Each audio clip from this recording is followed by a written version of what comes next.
majtama'a qaumun fi baitin min buyutillah yatluna kitaballah wa yatadarasunahu fima bainahum illa nazalat alaihimus sakinah wa ghasyiyatuhumur rahmah wa haffat bihimul malaikah wa dzakarahumullahu fiman indah. Tidaklah suatu kaum duduk di salah satu rumah Allah membaca ayat-ayat Allah dan sama-sama mempelajarinya kecuali turun kepada mereka as-sakinah, ketentraman dan kenyamanan. Wa ghasyiyatuhumur rahmah, dan mereka diliputi pula oleh rahmat, kasih sayang dari Allah Subhanahu wa taala. Wa haffat bihimul malaikah, dan mereka pun dikelilingi oleh para malaikat, karena malaikat suka majlis-majlis zikir dan ilmu. Wa dzakarahumullahu fiman indah, dan Allah akan banggakan sebut-sebut mereka di kalangan malaikat. Alhamdulillahi wa kafa, thumma assalatu wassalamu ala abdihi alladhi istafa wa ala alihi wa ala alihi sadati syurafa wa ashabihi al-kiramil nubada wa tabi'ina lahum bi ihsanin ila yaumil iqabi wal jazaa. Ashhadu an la ilaha illallah wahdahu la syarika lah jalla wa ala, wa ashhadu anna Muhammadan abduhu wa rasuluhu an-nabiyul mujtaba wa rahmatul muhda. Ya ayyuhallazina amanu taqullaha haqqa taqwa wa raqibuhu fis sirri wan najwa fa inna ajsadana 'ala an-nari la taqwa. Fatamassaku minal islami bil urwatil wuthqa wa tazawwadu fa inna khairaz zadi taqwa. Ya ayyuhallazina amanu taqullaha haqqa tuqatih wa la tamutunna illa wa antum muslimun. Bapak dan ibu-ibu, saudara-saudara dan saudari, ma'asyiral muslimin, ma'asyiral muslimat, al-hadirin wal hadirat, wal mustami'in wal mustami'at, wal musyahidin wal musyahidah. Para jemaah salat subuh di Masjid Riyadhul Jannah yang saya muliakan, saya hormati, para alim ulama, cerdik pandai, tokoh adat, tokoh masyarakat, hadirin wal hadirat, ataupun yang menyaksikan, mendengarkan melalui media dimanapun berada. Alhamdulillah, subuh ini Allah izinkan kita kembali untuk mengaji. Mudah-mudahan menambah iman dan ketakwaan kita, serta menambahkan pula pahala dan catatan kebaikan untuk kita. Oleh itu mari kita bersyukur kepadanya. Mudah-mudahan syukur ini melahirkan nikmat-nikmat yang baru yang membuat kita sentiasa bersyukur kepadanya. Kaum muslimin, kaum muslimat yang dirahmati Allah, salawat dan salam kepada baginda Nabi alaihi salatu wassalam, pada keluarganya, para sahabat, serta para tabi'in dan siapapun mengikuti mereka dalam keadaan istiqamah menegakkan ajaran dan sunnah Nabi alaihi salatu wassalam. Mudah-mudahan di akhirat nanti kita berbahagia mendapatkan syafaat dari Nabi. Kaum muslimin, kaum muslimat dirahmati Allah SWT, mohon maaf, sebenarnya hampir nggak datang ya, karena kunci mobil hilang. Jadi pas tadi pagi jadi pemulung saya, jadi periksa dalam rumah tidak jumpa, terpaksa cari di tong sampah.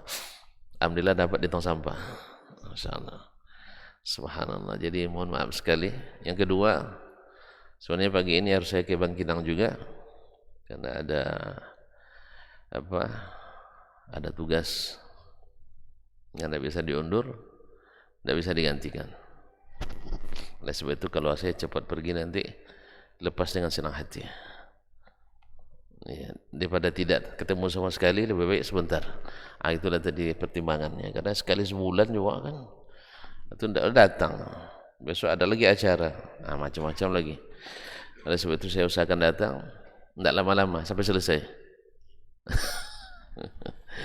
Subhanallah. Kaum muslimin, kaum muslimat dirahmati Allah. Masih dalam kenapa kita belajar sirah? Tujuan hadaf mendiratasi sirah sudah kita sebutkan sebagian besarnya. Kenapa kita belajar? Untuk mencintai Nabi, mengikutinya, kemudian mengetahui CV, sejarah hidup seorang manusia teragung dan terbesar. Kemudian juga menguatkan kita dalam menegakkan agama ini, menjalankan dan menegakkannya. Ya, karena kadang-kadang dengan ujian dan tantangan kita lemah, tapi ketika kita baca sirah Nabi, insya Allah kita kembali dikuatkan. Nabi aja diuji, padahal dia manusia terkasih, apalagi kita. Kemudian yakin dengan pertolongan Allah SWT, sesulit apapun kondisi, tapi Allah pasti menolong agamanya dan menolong orang yang menolong agamanya. Kemudian juga ini perintah dari Allah SWT.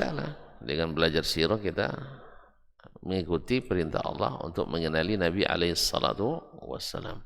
Karena nanti pertanyaan terpenting atau masuk pertanyaan terpenting di kubur kan cuma 3 tanya kan. Lulus, ada can lulus di akhirat. Kalau gagal di sini, gagal di akhirat. Maka pertanyaannya salah satu adalah tentang Rasulullah sallallahu alaihi wasallam. Kalau tidak kenal macam mana kita nak menjawab? Dan kemudian seperti apa kita mencintainya? Tadi kan untuk mencintai Nabi, sekarang seperti apa mencintainya? Karena tidak sedikit kita memang cinta tapi tidak pandai menyenangkan yang dicintai. Ini semua kita nih mencintai istrinya. Itu kadang sering bikin jengkel istrinya.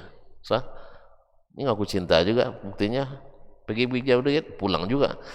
Tapi kadang-kadang pas pulang bikin mereka marah, bikin jengkel. Sebaliknya juga. Demikian juga kita mencintai Nabi SAW. Semuanya mengaku, tapi suka bikin kecewa Nabi SAW. Nah, oleh sebab itu kita belajar sirah, karena di situ akan terlihat bagaimana cintanya sahabat kepada Nabi SAW. Sehingga tidak hanya seperti yang kita inginkan, seperti yang Nabi SAW inginkan dari kita. Kemudian kaum muslimin dan muslimat yang rahmati Allah, di antara tujuan utama mempelajari as-sirah an-nabawiyah kaum muslimin adalah mengetahui kelebihan Nabi SAW. Mengetahui kelebihan Nabi SAW, karena manusia kita ini sudah diciptakan secara fitrah senang dengan orang yang punya kelebihan. Ya tak? Asal punya kelebihan pasti kita senang. Apalagi kelebihannya pemurah sama kita, ya kan? Apalagi kelebihannya utang-utang kita selalu diputihkannya. Itu paling senang kita tuh. Atau kita buat salah dia suka maafkan. Pokoknya semua orang punya kelebihan. Apalagi kelebihan itu kita yang menikmatinya, pasti kita akan lebih menyukai dan mencintainya. Maka di antara ayat kan tadi nanti sudah kita baca atau belum ya? Oh ya belum. Nah, di antara sumber daripada atau referensi bahasa kampung saya, kan? Nah, referensi sirah nabawiyah itu ada Al-Quran. Jadi Al-Quran banyak menyebutkan kelebihan Nabi SAW. Kalau kita mungkin baca Al-Quran, apalagi yang tidak paham bahasa Arab, lewat aja kan, tapi ketika belajar sirah itu akan terlihat, nampak. Ketika ayat itu ditunjukkan, oh ini maksudnya. Misal, Dalam firman Allah Subhanahu wa taala dalam surat Al-Ahzab, Allah Subhanahu wa taala, bukan surat Al-Ahzab, dalam surat Ali Imran, surat Ali Imran, fabima rahmatim minallahi linta lahum. Rupanya ada apa ayatnya kan? Taib. Karena rahmat dari Allah, kamu, hai Muhammad, bisa berlemah lembut. Oh, ternyata kita ini lemah lembut kita itu ternyata rahmat dari Allah. Jadi siapa yang bisa berlemah lembut berarti dapat rahmat dari Allah Subhanahu wa taala. Kenapa? Karena yang suka menyayangi disayang. Siapapun yang berlemah lembut kepada hamba Allah, Allah lemah lembut pula kepadanya. Siapa yang suka memaafkan hamba-hamba Allah, Allah maafkan pula dia. Kan masih ingat kemarin di pertengahan bulan Sya'ban, Allah SWT membagi-bagikan ampunan ke seluruh hambanya yang di bumi ini, kecuali dua, musyrik, orang berbuat syirik, dua, musahin, yang tak berbaikan dengan saudaranya. Tak berbaikan karena apa? Tak mau memaafkan.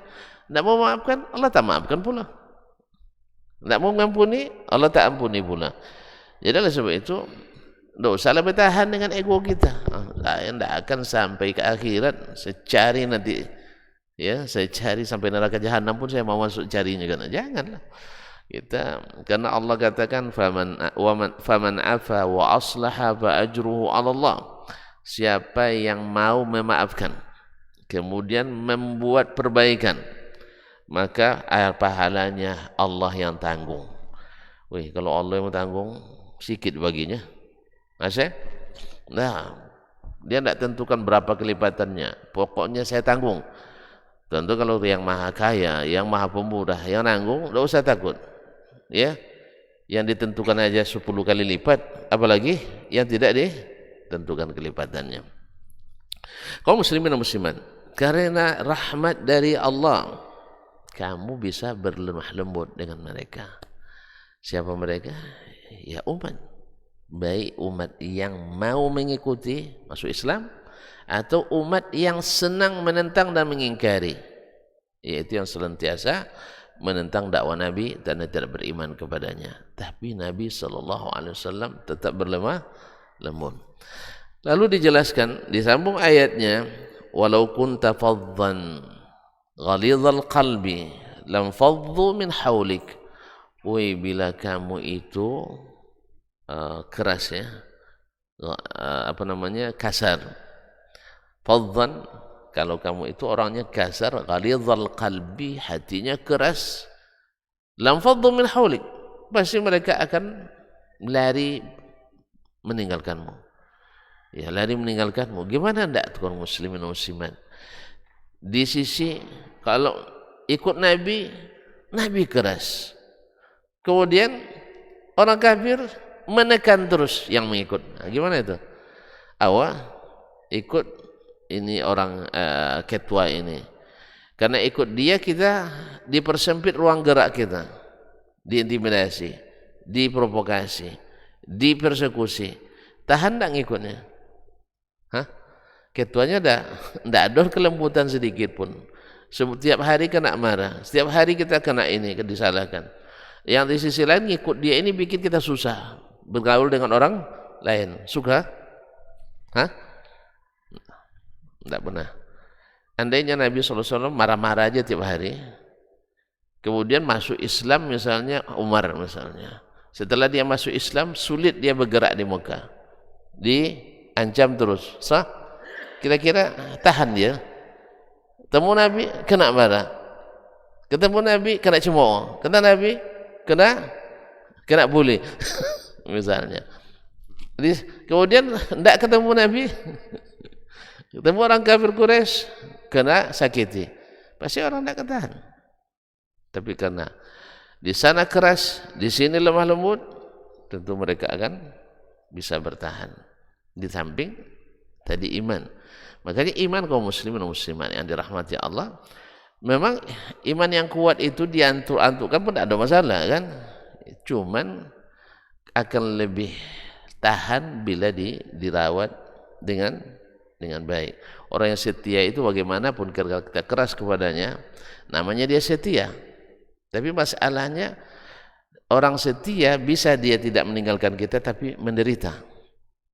Tapi kalau orang setia tapi senang mendapat perlakuan kita, dia bersama kita tapi selalu bahagia. Makanya sahabat semua punya kesan luar biasa terhadap Nabi alaihi salatu wassalam. Ada yang memuji tangannya, kalau bersalaman tangannya selembut sutra, ya kan?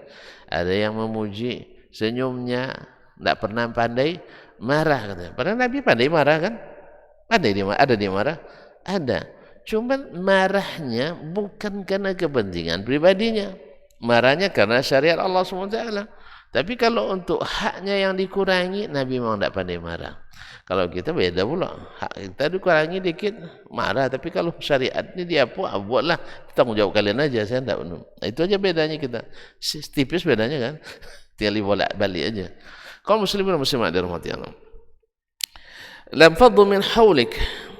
Oleh sebab itu ada Allah berikan rumus supaya kamu itu tetap menjaga kelemah lembutan itu. Maka fa'fu anhum, maafkan mereka. Karena tidak ada gitu yang siapapun, sebaik apapun tak mungkin tak pernah salah. Kita berkelompok ni, jangankan bertahun-tahun, pergi aja kita misalnya dalam satu perjalanan rekreasi 3 hari, berkemping sepekan atau umrah. Ini yang bagusnya, umrah 2 pekan. Menurut tuan-tuan, selama perjalanan itu ada enggak di antara kita yang tidak salah? Kalau ada yang berani tunjuk tangan, ayo ikut saya umrah. Tapi bayar masing-masing ya. Ya, ikut saya umrah, nanti saya catat. Yang ngaku tidak pernah buat salah itu kita catat. Kalau saya silakan catat, saya sudah ngaku dari awal memang. Saya ngaku dari awal, mesti ada kekurangan, mesti ada kesalahan, minimal terlambat, sah? Orang dah nunggu di bis kita, ditelepon oleh ketua rombongan, mana masih mandi katanya. Orang dah nunggu di bis kok masih mandi misalnya. Atau mana ya orang nak berangkat lagi baru nak tawaf sunat. Kan sudah ingatkan jangan tawaf lagi setelah ini. Dia nambah lagi misalnya dan sebagainya. Mesti ada hal-hal yang kekurangan kita. Oleh sebab itu seorang pimpinan, seorang rasul, seorang ustaz, seorang guru, nabi disuruh Allah SWT fa'fu anhum, maafkan mereka. Sebab kalau belum ada maaf, menengoknya tidak akan senang kita.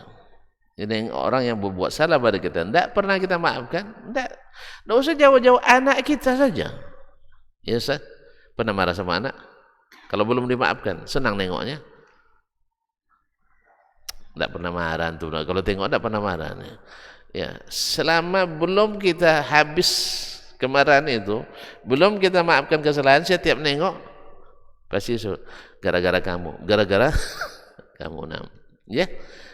Itu masanya. Maka fa'fu anhum, maafkan mereka. Sehingga setelah itu tidak ada lagi terbayang kesalahan itu.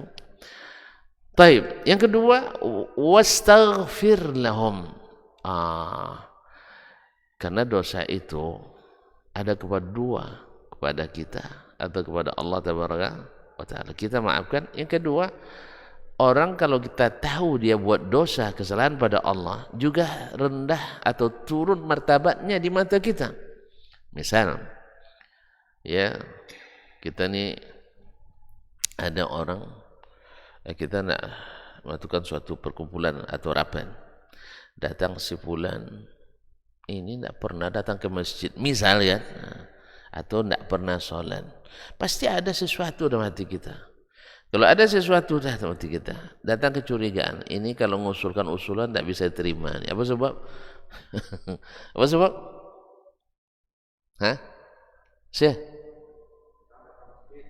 Jangan tentang masjid misalnya kan. Awak nak membahas tentang masalah masjid, Dia tidak pernah datang ke masjid. Akhirnya akan jatuh di mata kita. Walaupun tidak kita lafazkan.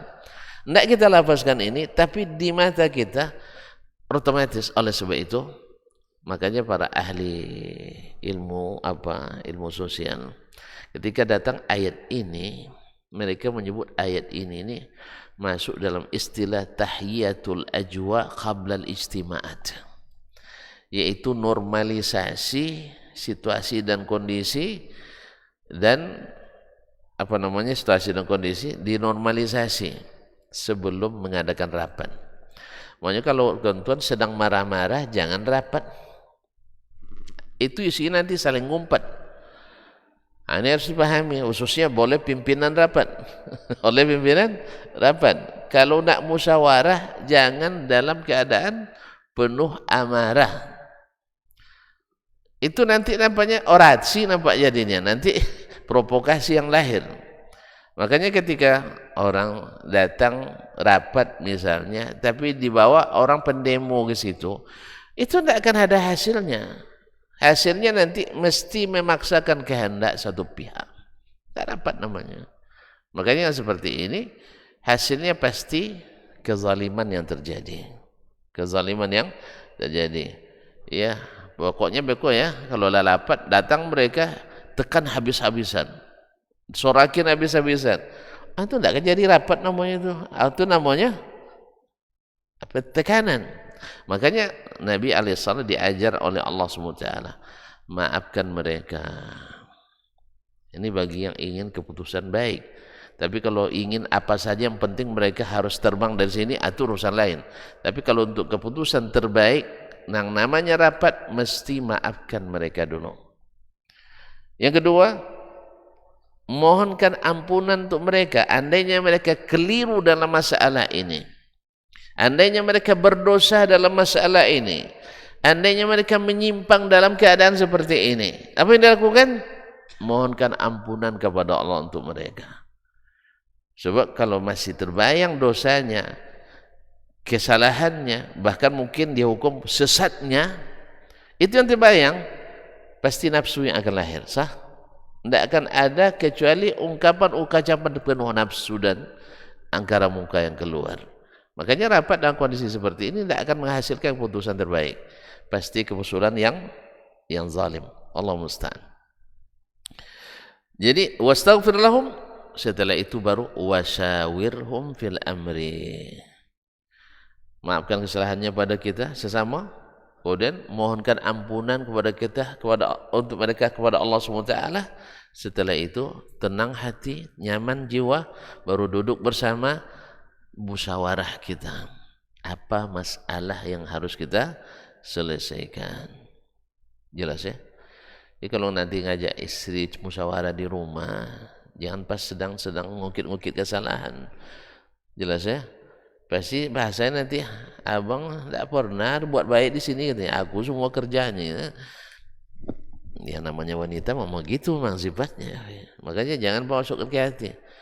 Kata Nabi SAW, ahsanta ilaiha dahra, selama hidup kamu buat baik kepadanya, lalu salah sekali, itu salah semuanya. Makanya ada ibu-ibu konsultasi kan, Ustaz, sejak saya nikah dengan suami saya, tidak pernah saya merasa bahagia, Ustaz. Entah apa maksudnya, entah nak bahagia pula sama Ustaz. Yang jelas tidak pernah merasa bahagia. Lalu saya tanya aja, ya, tanyaannya agak nakal dikit. Ibu dengan bapak sudah punya anak berapa? 6, Ustaz. Masya Allah, sampai anak 6 tidak pernah bahagia. Rasanya mustahil tuh, Pak. Menurut saya mustahil itu. Sampai buah cinta, kan nama anak itu kan buah cinta kan? Iya enggak? Salah saya. Buah cinta, buah hati, sah? Kan itu kan? Apa sebutlah nama-namanya, mutiara cinta dan sebagainya. 6 dia dapat, tidak pernah merasakan bahagia. Saya bilang tidak mungkin, Bu. Ini dalam keadaan marah semua yang 6. Tidak mungkin. Jadi oleh sebab itu kadang-kadang itu kita ini kaum muslimin dan muslimat, kalau hati tak sehat, hati kalau ada masalah di dalamnya, ya, awak ada gaji 300 juta pendapatan sebulan. Dengar si fulan ini dapat 10 juta sebulan, yang 10 juta itu juga yang nampak tuh. Paham tak? Ingin juga saya yang 10 juta tuh, 300 lupa saya. Pokoknya antum jangan sampai dapat, itu juga untuk saya. Jadi akhirnya saya ingin juga 310. Lah, akhirnya tersingkir antum satu nih. Dengar lagi di sana, jauh dia terserondok, tahu juga dia itu. Antum dapat 15 itu ya. Usaha pula saya ngejar yang 15 ini, yang 310 terlupa juga. Akhirnya tercampak pula yang satu ini. Akhirnya dapat 325. Dengarlah saya 3,5 juta cuma. 3,5 juta dikejar lagi. Ini tidak sehat yang seperti ini. Tidak pernah puas. Pas dia lagi, gimana kabar? Wah, payah sekarang katanya. Dulu pendapatan saya 315, sekarang tinggal 320 nih. Kena itu. Dulu kan belum resesi, Ustaz. Sekarang sudah resesi. Allah musta'an. Yang begini-begini kaum muslimin dan muslimat harus dihilangkan. Baru setelah itu kita bisa duduk musyawarah dengan tenang. Inilah Nabi alaihissalatu wassalam. Inilah Nabi alaihissalatu wassalam. Setiap musyawarahnya beliau tidak membawa beban-beban hati dengan jemaahnya. Nah, oleh sebab itu maka belajar sirah ini menjadi sangat penting selalu. Kalau dulu sahabat mengatakan kami menghafalkan sirah itu kepada para anak-anak kami seperti kami menghafalkan surat Al-Quran. Kalau menghafalkan surat cukup sekali ya. Baca sekali? Cukup sekali? Enggak. Mesti diulang-ulang. Diterus-teruskan. Makanya kemarin ketika dalam sebuah lembaga tidak ada pelajaran sirah dengan alasan mereka sudah belajar dulu di SD, belajar di SMP, SMA, di sekolah tinggi tidak perlu lagi. Keliru besar. Sebab di SD dulu baru cerita tahun gajah gitu kan, gimana gajah Abraha, kemudian tentang cerita Nabi sallallahu alaihi wasallam batu salam kepadanya, ya. Nanti sampai di kuliah nanti orang mengingkari itu. Ada pikiran-pikiran yang mengingkari mukjizat. Berarti sirah harus diulang lagi. Kemudian nanti orang di sekolah-sekolah tinggi sering pula mengatakan tidak mesti mengikuti Nabi dalam segala hal. Kenapa ingin sekarang nih? Memangnya apa yang ditinggalkan Nabi harus kita tinggalkan, yang dilakukan Nabi harus kita lakukan. Kalau dijawab dengan apa? Dengan dalil-dalil tidak masuk. Sebab mereka punya dalih banyak. Diajak berdebat tak akan masuk. Yang jelas kalah aja menang juga. Tim penilainya pro kontra itu masalahnya. Bukan ilmiah, tapi rata-rata ini kawan kita atau bukan kawan kita. Maka perlu lagi dipelajari sirah Nabi SAW. Kalau saya jawabannya, apakah semua yang buat Nabi harus kita ikuti, yang semua tinggalkan harus kita tinggalkan? Saya sederhana jawaban saya. Tidak mau belok-belok. Kalau belok-belok nanti lama debatnya. 6 jam nanti tidak ada yang benar, tidak ada yang salah, tidak ada yang menang, tidak ada yang kalah. Semua mengklaim menang. Sah? 6 jam berdebat nanti masalah itu. Tidak ada yang menang, tidak ada yang kalah. Semuanya menang. Semuanya merasa paling benar. Pasti itu kalau sudah gitu. Saya jawab begini. Antum tahu enggak siapa manusia pertama masuk surga?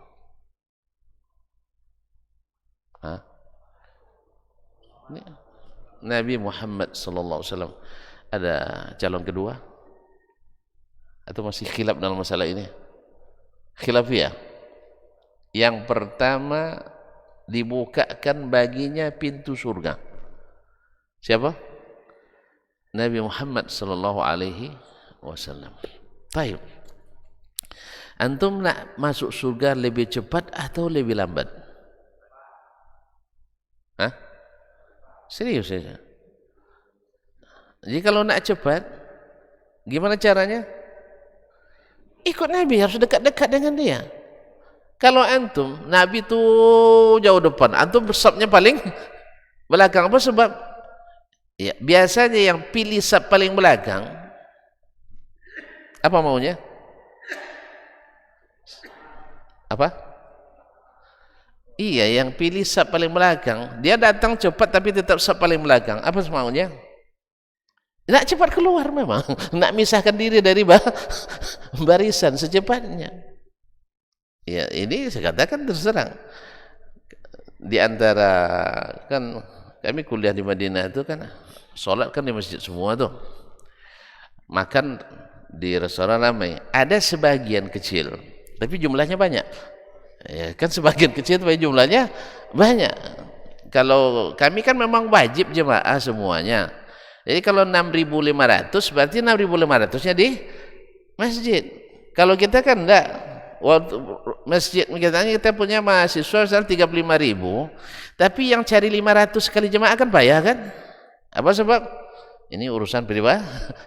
Urusan pribadi. Kalau kami enggak, karena mereka ingin kita beruntung semuanya, enggak ada ingin rugi. Makanya mereka contohkan pimpinan semuanya turun ke masjid, dosen-dosen semuanya sholat di masjid. Jadi tidak ada yang sholat di sela-sela meja itu, tidak ada yang sholat di sela-sela meja. Jelas ya?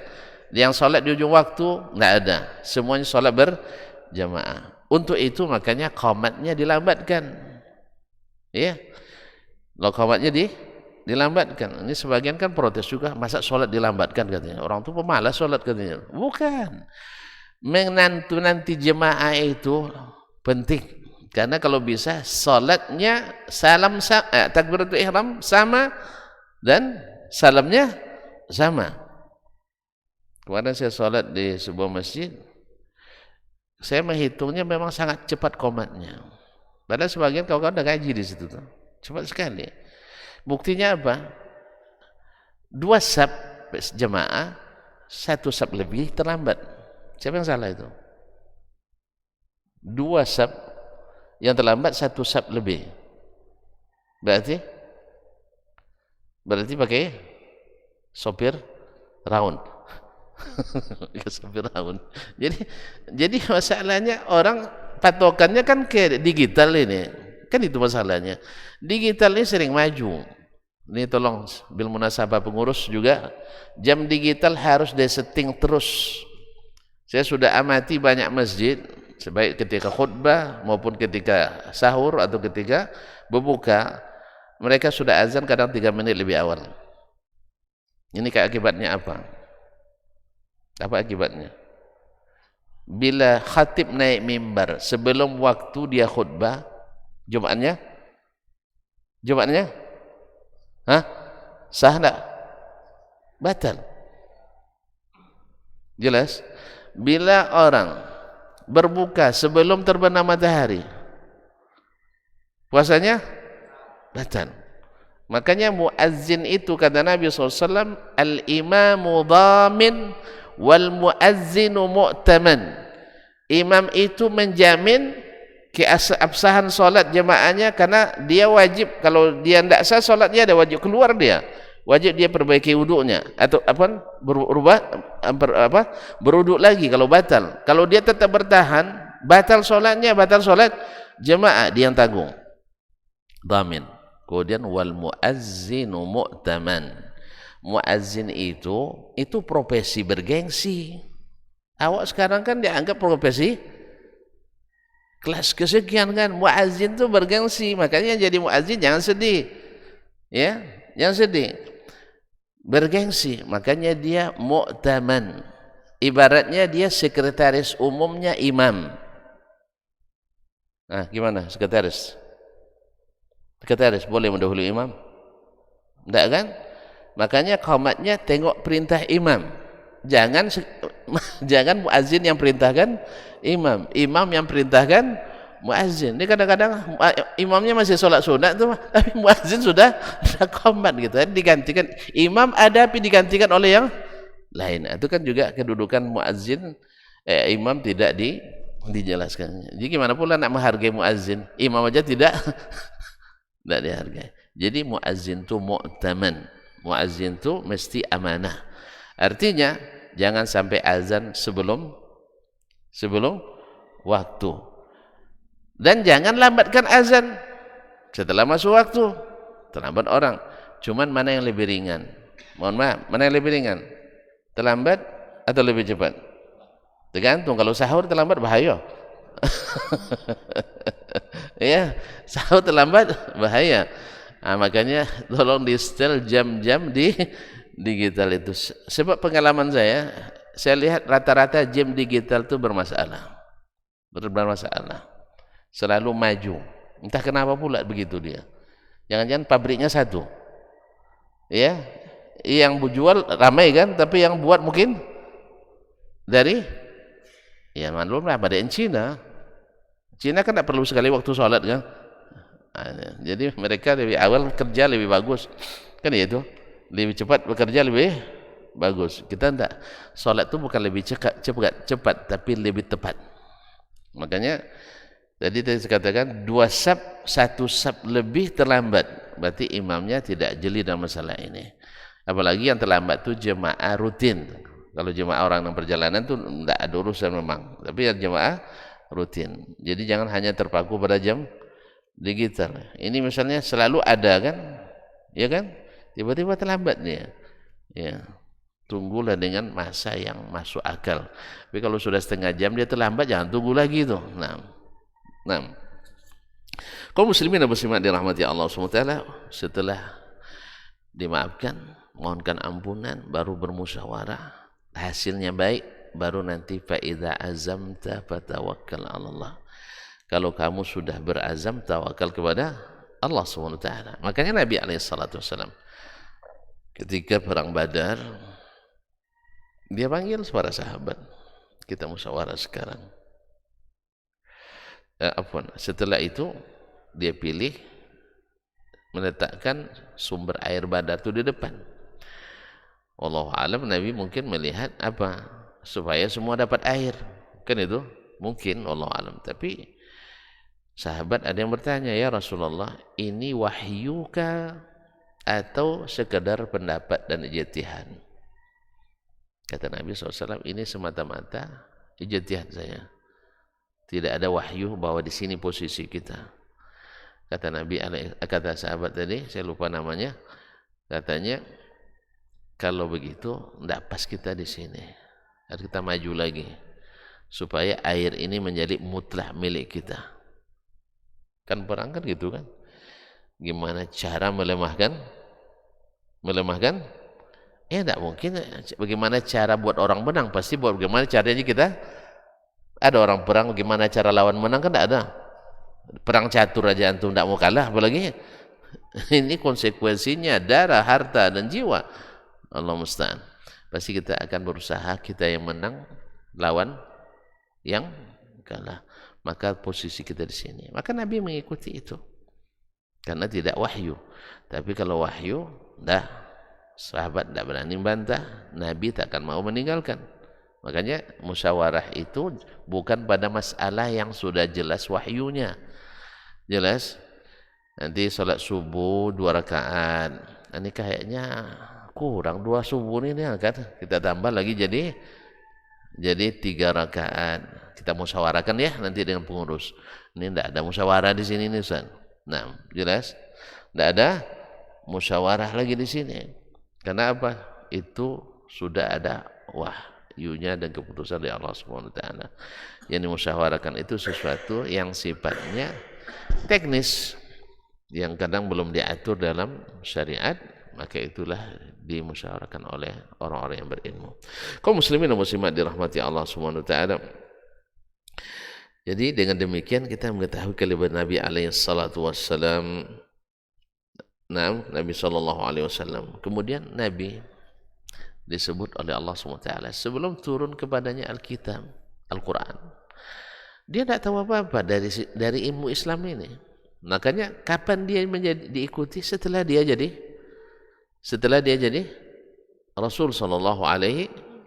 Allah sebutkan Surah Asy-Syura, wa kadzalika auhayna ilaika ruhan min amrina. Seperti itulah kami turunkan kepadamu wahyu dari kami. Ma kunta tadri mal kitab wal iman. Sebelum turun wahyu kamu tidak tahu apa itu Al-Qur'an, apa itu iman. Apa itu Al-Qur'an, apa itu iman.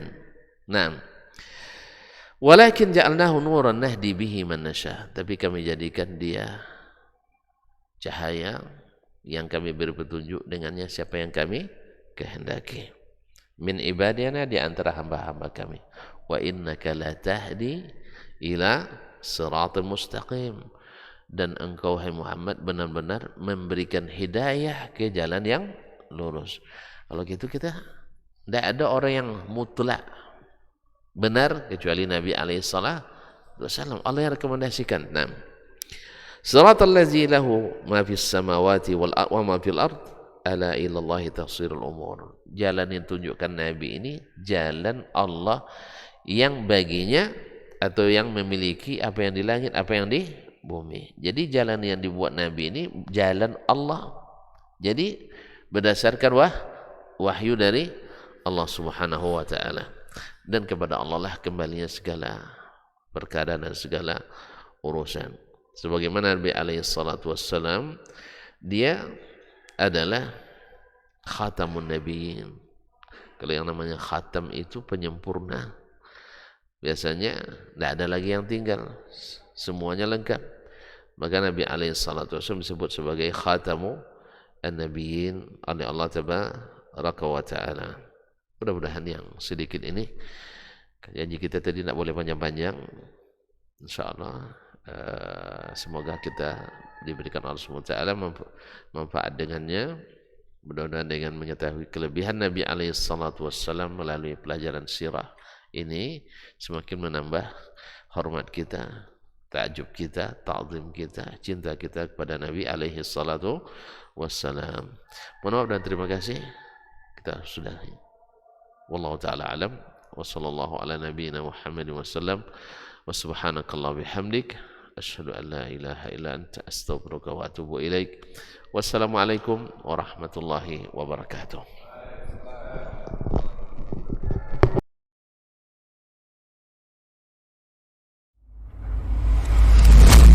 Di kalau Umar ini subhanallah, yang diinginkannya itu generasi-generasi luar biasa, orang-orang hebat. Lalu kemudian apa yang dilakukan oleh Umar? Fa asta'miluhum fi ta'atillah. Aku gunakan mereka ini di dalam ketaatan kepada Allah. Ketika kaum muslimin itu memiliki penyakit namanya wahan, yaitu hubbud dunya wa karahiyatul maut, cinta dunia dan takut akan kematian. Lalu Nabi menjawab dengan yang lebih penting. Apa itu? Madza a'adatta laha. Apa yang engkau siapkan untuk kiamat itu? Bin Sulaiman tadi, inti yang bisa kita ambil apa? Solehkan diri kita. Solehkan diri kita sebelum mencari rezeki. Karena kalau kita tidak soleh, kalau kita tidak bertakwa kepada Allah Subhanahu wa ta'ala dalam mencari rezeki itu akan terasa sulit.